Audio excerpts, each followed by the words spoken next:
Hello, today we will guide you through how to use HubSpot Private Apps. To begin, open HubSpot and make sure you are on the home page. Starting from the main dashboard helps you navigate from a familiar place and makes it easier to follow along without missing any menu options.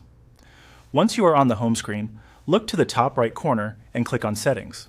This will take you into the area where account-level tools and configuration options are managed.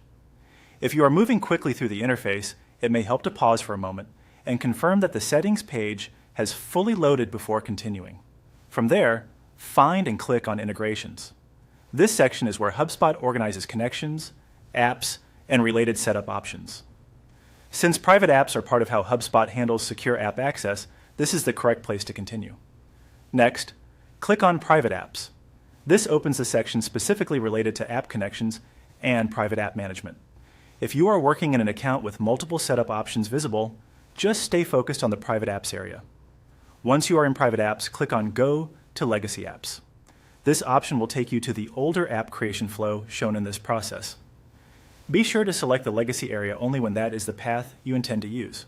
After that, click on Create Legacy App.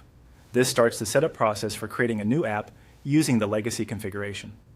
As you move into this part of the setup, it is a good idea to read the page carefully so you understand which type of app you are creating. When the app type options appear, click on Private.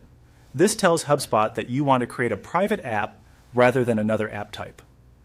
Choosing the correct option here is important since it determines the setup experience that follows. Next, click on the checkbox shown on the page.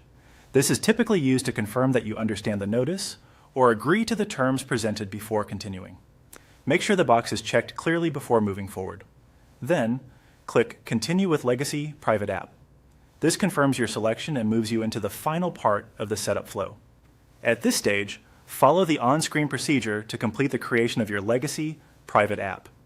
HubSpot may prompt you for app details, permissions, or additional confirmation steps. Take your time and review each screen carefully so the app is configured the way you need it. That's it. You've now seen the full path to access and begin setting up HubSpot Private Apps through the legacy app flow.